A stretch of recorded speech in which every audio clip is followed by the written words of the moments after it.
You're listening to the 1 Minute Writing Tip, a podcast that gives you tips on how to overcome writer's block, overwhelm, and self-doubt, learn how to accomplish your God-given book idea, even if you're a busy mompreneur, confidently publish to bestseller, and use your book as a tool for impact and for purpose. We have a variety of episodes with interviews from best-selling authors in the industry, experts who have tools and tricks to help you succeed, and of course, recommendations from me, your host, Caitlin Silva.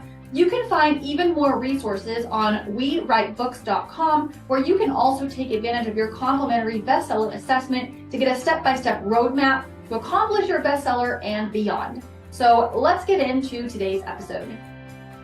Hello, everyone, and welcome back to the 1 Minute Writing Tip podcast. I am so excited for my guest today. I'm talking to Melissa Rohlfs, who is a wife. She's a mom. She is a holistic health and life coach, and she's also the author of Finding Freedom, which is all about how to overcome the obstacles in your life so that you can start living free and fulfilled according to God's plan for your life. So, Melissa, thank you so much for joining me. It's really great to have you. Thank you. I'm excited to be here with you. Yeah. So will you just start off by sharing a little bit more about your journey and how you got to where you are today with health and life coaching and all the different things? Yeah, never on my radar. So it's totally a God thing how it happened. I think the moment that was really pivotal for me was my own healing journey.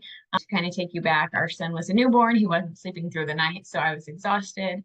Our daughter was 2.5, had some sensory challenges and undiagnosed food allergies. My husband was traveling for work.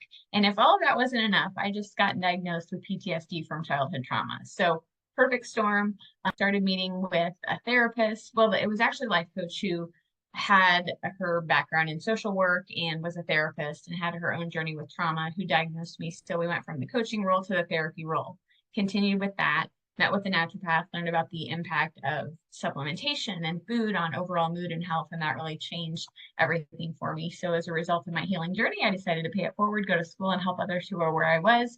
Very high powered overview. Ask anything you want.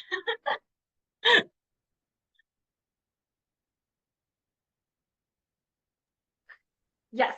Yeah, no kidding. And it sounds like that you've had just such a wealth of experience, and it sounds like there's just so much meat and stuff underneath the surface of everything that you shared. So definitely a super high level version.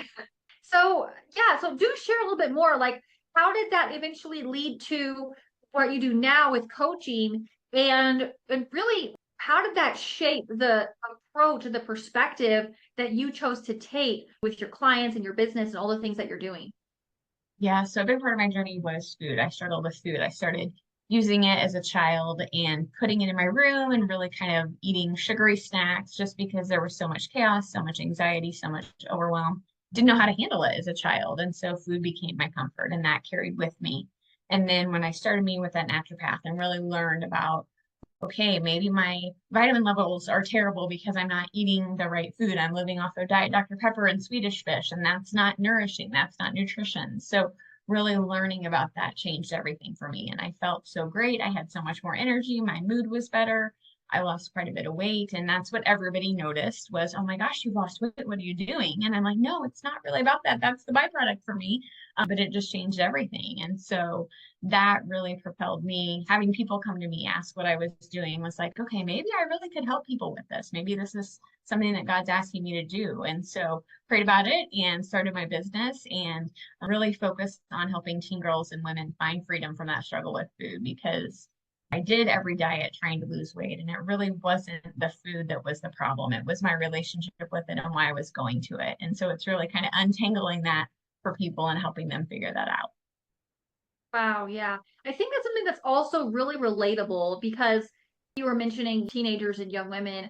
I think it's one of those things that when you're young, you don't really think about the long-term implications of something. You just do something because it's fun or you enjoy it or because you grew up with those kind of habits from your family. And I know that's really relatable for me of just I'm going to enjoy the sweets, I'm going to enjoy the dessert, and it's that struggle of like, wait, but how much is too much? And there's a difference for sure between a treat here and there and a regular part of your diet that's not healthy. And so, yeah, I love what you shared. I think it's so insightful and spot on. So, how did that lead to, okay, now I'm going to write a book? because that's a whole other undertaking, right? And talk to me about that journey for you of not making that decision, but actually accomplishing your book where it is now. Well, it's been a work in progress, let me tell you. I feel like that was almost harder than the going to school and getting the coaching and figuring out all that out. Because I really did want to have something that people could have in their hands and kind of relate to. I feel like so much on social is so come and go, and I really like the fact that the book was more lasting. There was some more permanency to it. Really, people could, it could be tangible, it could be something they could take with them, they could share with others. I don't know. I just wanted something that I think was a little bit more lasting. I don't know. I just wanted something that people could really relate to. And you can't share, you can only share so much in a social post before you lose people's attention. So I think that was another benefit to the book. So that was kind of my inspiration. Oh, I really want another way to help people if maybe they don't feel comfortable with coaching or they can't afford it or whatever. This is another tool that they can use on their journey to find freedom from that struggle with food. So that's a little bit as to my why behind the why with the book. Wow, yeah.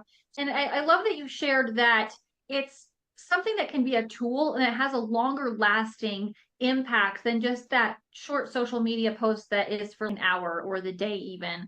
That's something I definitely love to encourage people with in their thought processes toward that long-term goal with books is that it is so easy in our busy kind of microwave culture, if you will, to think that everything is like, I want it right now. And even with books, I see so many authors that they kind of have that mentality of, okay, I did the thing, and then they kind of move on.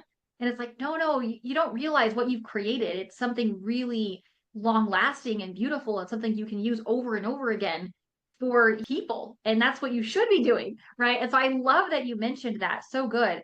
So you mentioned that it was way more difficult than all the other challenges you went through with the coaching and school and all the things.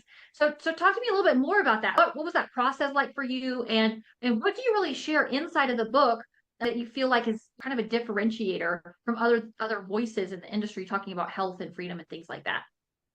Yeah, so I think part of it was we moved.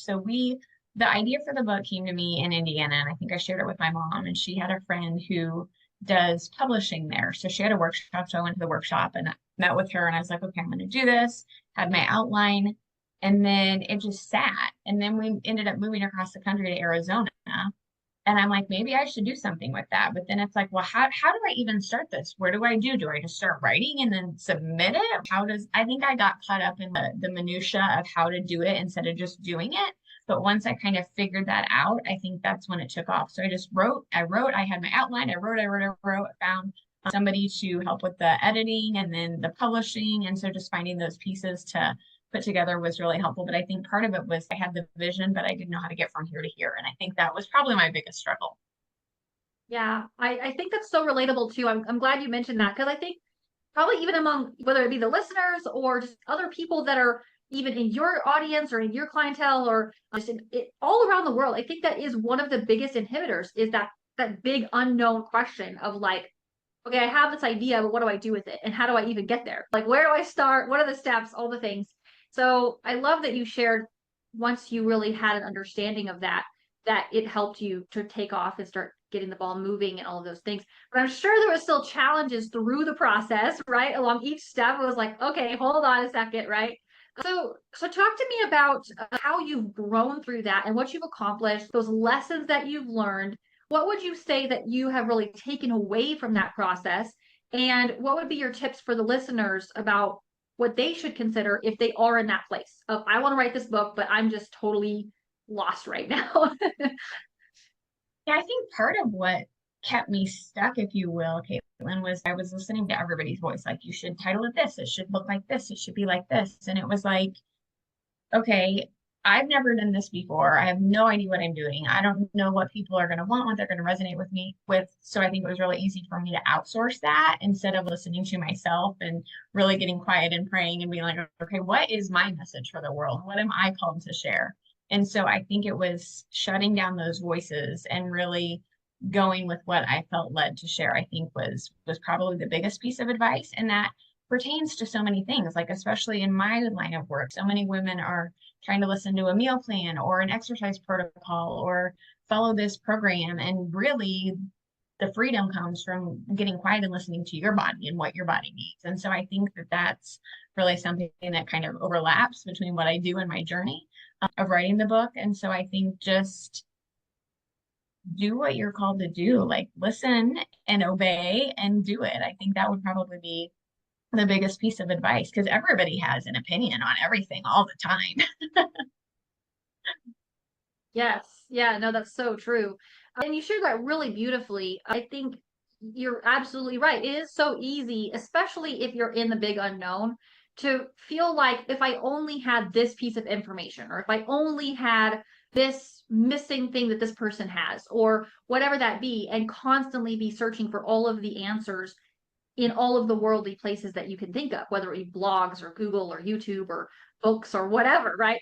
And so you nailed it right on the head. I think sometimes it can be really overwhelming to feel like you're constantly doing all these different things or absorbing all this information and you're still not clear. You're still not getting the answer. And what you really need is that shift of quieting all of the noise and letting yourself get clear on what is that vision that I have? What is that purpose that I have? What is that message I'm meant to share? What is God doing in me and through me? What is that purpose that I'm supposed to be focused on? And I think so many times people don't realize that if you can spend that time with the Lord and invite him into that space and ask him, hey, Lord, lead me, guide me. I can't do this on my own. I need your help.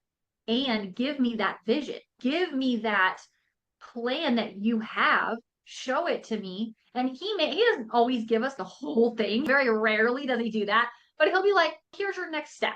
Or he'll at least give you something you're working toward. I mean, like with Joseph, he did give him a vision of what the future was going to hold. But then Joseph had to trust him the whole rest of the time until it got there. He had no idea what that was actually going to look like. And I think that what you said about how we have to trust and obey, that's such a beautiful, not only a tip, but also just a way of living. I think it's so important to, whether it be your writing or accomplishing that bigger goal or whatever it is, taking it every single step and just surrendering it to the Lord and trusting it for his leading and guiding and knowing that he does have a plan. He does have a purpose. It's always good. We can trust him and taking each step of faith to get there. So I love what you shared. So good. Beautiful tip. So as you've really taken that away and you've learned and kind of experienced that through your own book journey, how has that also shaped the other things that you're doing in your life, like in your business and just the other endeavors that you're pursuing? It's everything. I mean, we live in such a noisy society, right? You could go, I don't know, the phone is a perfect example. You could have all these notifications and you could have one person saying this on your email and somebody saying this on social and somebody saying this on a podcast and they all contradict. And it's like, who do you listen to? You have to get quiet and you have to listen to God and his download for you because it's noisy out there. Too noisy. Yeah. Yeah, especially with technology. I mean, it's like the technology is beautiful in many regards, and also it's like, whoa, age of knowledge for sure. So yeah, but I love that. And so as that's impacted what you're working on in your life and your everyday and all of the things, what do you have that you're currently working on, that you're walking with the Lord, that you're what is it that you would like to share about that you're doing? Yeah, right now I'm focusing on teen girls and women and helping them find freedom from the struggle with food and really cultivate that healthy relationship with body image and food. When I first started, my work was primarily on moms because my thought was if I can help the mom, that can create a domino effect. And to some degree it does, but there are also a lot of moms who have the diet culture mentality and I need to eat a separate meal for my family while my kids eat this. And I feel like the Lord was like, let's pivot a little bit. So he brought me some teenage clients and I'm like, oh, this is kind of fun. So now I'm working with teens and women and I love both equally for different reasons, but really feel like almost those teen girls, they catch that vision and they inspire their mom to change more than I probably could. I mean, I can help them change, but when you've got that motivation from your kid too, it's really helpful. So I don't know if, Lord, do I combine the two? Do I offer something for mothers and teen girls? I don't know yet. That's still kind of in prayer. Wow. I love that so much. It's so cool. And I think it's so beautiful too, because to your point, I mean, I know, okay, I have a daughter and she's 5, okay? But even then, I've already seen so many just absolutely beautiful things that it's like, wow, it's amazing how much you learn from your kids as much as they learn from you. And I love that God gives us that gift of getting to experience life through the eyes of children and families and all the things. And so I love that you shared that. It's so beautiful. And I mean, I think there is a beautiful aspect of moms and daughters doing things together. There's such a bonding and there's such a growth and there's such a, oh my goodness, we overcame this thing together and now we're doing this whole lifestyle together. It's such a beautiful relationship factor as well. And especially I think for teenagers who are, I mean, being a teenager is hard anyways, but when they're completely inundated with all of the different challenges that our modern generation is facing, let's just be real for a second. It's so challenging. And just knowing I'm not alone. I'm not fighting this battle alone. My parents are not off distantly doing their own thing. I'm together with my mom and we can navigate this one challenge together. It really opens up the doors for other challenges and that opens the conversation for other things. And I think that's so important and so valuable. So I absolutely love that you shared that and that you're doing that. Wow. So if we have listeners that are listening and they're hearing what you're doing and they're like, oh my goodness, I would love to learn more and be a part of her world and learn from her. Check out your book, all the things. How can they do that? How can they connect with you and learn more about you? Yeah, you can find everything on my website, which is free, the number two, the letter B, coaching.com. So freetobecoaching.com. There's free resources. There's a link to my book. There's lots of goodies there. So go take advantage. That's awesome. So yeah, for all my listeners, I will include all the links and descriptions or all the links and resources in the description for you guys to check out. So make sure you do that in the details section below the episode. And Melissa, thank you again so much for coming on and sharing everything that you did. Of course. Thank you for having me. I appreciate it. So for all my listeners, also thank you for tuning in and listening. If you enjoyed the episode, make sure you let us know in the comments below, and we'll see you on the next one.